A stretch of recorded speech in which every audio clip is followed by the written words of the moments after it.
Madam Speaker, the first question. In only 2 years, the Right Honourable Prime Minister has rightly earned a reputation of being the most travelled Prime Minister in the history of the Bahamas. According to media reports, in his 2 years in office, he has travelled to Angola, Argentina, Barbados, Bermuda, Canada, Chicago, Cuba, Dubai, Egypt, Jamaica, Los Angeles, London, Miami, New York, Jamaica, Rome, Rwanda, Scotland, Trinidad, Turks and Caicos, Washington, Saudi Arabia, and UAE. In this regard, would the Right Honourable Prime Minister please inform the Bahamian people, 1, is there any country or city on that list that he did not travel to since he became Prime Minister? 2, is there any country or city that he traveled since he became PM that is not on that is not on that list, or he would like for me to give him credit for? 3, are there any 2 ministers in his cabinet whose combined travel during the past 2 years, when added together, either equal or exceed his travel during his tenure as Prime Minister?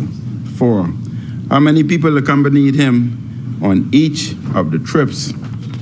And 5, what was the cost to the people who accompanied him on each trip, inclusive of airfare, ground transportation, meals, per diem, and accommodation? Then, next question, Madam Speaker.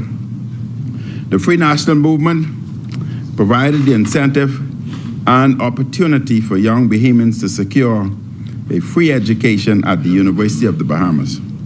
Accordingly, I am obliged to ask the Right Honourable Prime Minister to apologize to our diligent and dedicated young students for his short-sighted imposition of value-added tax on the University of the Bahamas without increasing the university's budget by 1 cent, thereby negatively impacting the opportunity for thousands of Bahamians to obtain tertiary degree education.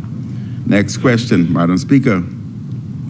Having regard to the enormous financial pressures that the imposition of value-added tax on the University of the Bahamas will create for our young people and vulnerable university students, I have a duty to ask the Right Honourable Prime Minister during this academic year to please repeal this imposition of value-added tax on the University of the Bahamas, which will mark him in history as the first Prime Minister in the Bahamas to tax the educational opportunity of our young people.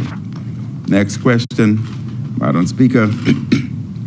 The imposition of value-added tax on the University of the Bahamas by this Prime Minister will negatively impact educational opportunities for our vulnerable children, especially Family Island children who have come to Nassau to attend UB, and that includes young people from Cat Island.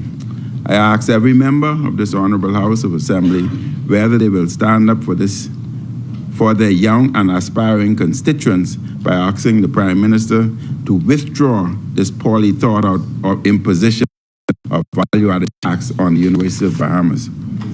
Madam Speaker, I am obliged to ask the Honourable Prime Minister how he could, in good conscience, bring himself to increase constituency grant for members of Parliament by 50% and at the same time impose a crippling value-added tax on the University of the Bahamas, thereby negatively impacting the educational aspirations of our young people. And Madam Speaker, next question. Would the Right Honourable Prime Minister honestly admit to the Bahamian that textbooks, computers, desks, chairs, and other physical educational tools constitute personal property of the University of Bahamas, and hence his new imposition of value-added tax on the personal property of the university notwithstanding any law, now makes textbooks, chairs, books acquired by the university's library, computer, and other educational tools subject to payment of value-added tax by the University of Bahamas. And the last question, Madam Speaker. Would the Right Honourable Prime Minister please apologize to the Bahamian people for misleading them with his false claim that there were no new or increased taxes in his budget when he knew that he had imposed value-added tax on the University of Bahamas, thereby earning the ignominious infamy of being the only Prime Minister in the history of Bahamas to ever tax education. Thank you, Madam Speaker. Thank you, Honourable Member. Ordered that the notices be brought out.